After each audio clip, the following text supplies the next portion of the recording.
لگ جاتی ہے تو یہ کہہ کے کہ ہمیں کیا لگے، جو کرے گا وہ بھرے گا، جان نہیں چھڑائی جا سکتی۔ پورے معاشرے کے مؤثر طبقے اور ہر ذمہ دار شخص برائی کو روکنے کے لیے میدان عمل میں جب آئے گا تو پھر ستھرے معاشرے تشکیل پائیں گے۔ حضور نے ارشاد فرمایا من رعا منکم منکرا فلیغیرہ بیدہ فإن لم یستطع فبلسانہ فإن لم یستطع فبقلبہ وذلک اضعف الایمان۔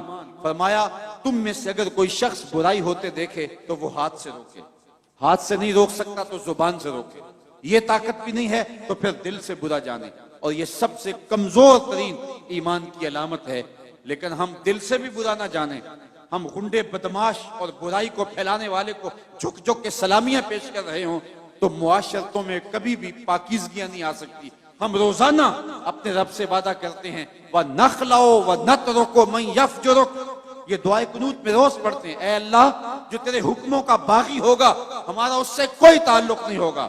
آج کے اس اجتماع میں آنے والوں اپنی ذمہ داریوں کو سمجھو، اور اسلام نے ہمیں جو خوبصورت نظام زندگی دیا ہوا ہے اس سے نفع حاصل کر کے اس معاشرے کو جہنم زار ہونے سے بچاؤ اور اس معاشرے کو پاکیزہ کرو۔ آج ہی ہم یہاں نکل رہے تھے تو اتنی بچیوں کے جہیز کے حوالے سے بات ہوئی تو مجھے ایک دوست کہنے لگا کہ مجھے ایک فون آیا ہے کہ میری بیٹی جوان ہے تو وہاں میری بیٹی کے لیے بھی سفارش کیجئے۔ تو میں نے کہا صاحب وہاں سفارش تو نہیں ہے اور وہاں قرآن اندازی ہے۔ تو ایک صوفی شوکت علی قادری صاحب کتنی بیٹیوں کا جہیز دیں گے؟ 100، 50، 2000 کتنی بیٹیوں کے لیے وہ جہیز فراہم کر لیں گے؟ ہمیں عملی طور پہ جدوجہد کرنی چاہیے کہ معاشرے کے اندر سے اس رسم بد کو مٹایا جائے اور ہم ایک ایسا پاکیزہ معاشرہ تشکیل دیں کہ جہاں جو ہے وہ انسانی قدروں کا حیا ہو، اور معاشرے کے اندر جو پھیلی ہوئی غلاظتیں ہیں اور غلط رسومات ہیں جنہوں نے معاشرے کا سکھ چھینا ہوا ہے، آپ کیا اندازہ کر سکتے ہیں اس بوڑھے غریب والدین کا جس کو کبھی بازار میں جا کے دہاڑی بھی نہیں ملتی اور اس کی دہلیز کے اوپر جوان بیٹیاں بیٹھی ہیں اور ان کا رشتہ کوئی اس لیے قبول نہیں کرتا کہ ان کے غریب ماں باپ کے ساتھ جہیز، ان کے پاس جہیز کے لیے دینے کے لیے کچھ موجود نہیں ہے۔ تو وہ کیا کسی نے کہا کتاب زیست کا ایک اور باب بیت گیا، جہیز بن نہ سکا اور شباب بیت گیا۔ آج کتنی بیٹیوں کے شباب بیت رہے ہیں اور وہ بڑھاپے کی دہلیز میں جا رہی ہیں اور بوڑھے ماں باپ جہیز دینے کی پوزیشن میں نہیں ہیں۔ کیا ہم اس ظالمانہ رسم کے خلاف کھڑے نہیں ہوں گے؟ صرف ہم یہ کہہ دیں گے کہ ہمیں کیا لگے؟ نہیں، من رعا منکم منکرا فلیغیرہ بیدہ فإن لم یستطع فبلسانہ فإن لم یستطع فبقلبہ۔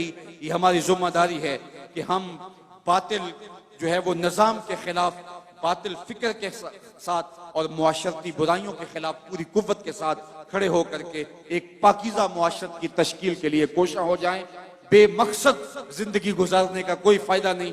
مومن کی زندگی جس میں وہ خسارے سے بچ سکتا ہے اور قوم کو اجتماعی خسارے سے بچا سکتا ہے، وَتَوَاصَوْا بِالْحَقِّ کا زمرہ ہے، اور اس کا ایک معنی یہ بھی ہے کہ قرآن کے پیغام کو عام کیا جائے۔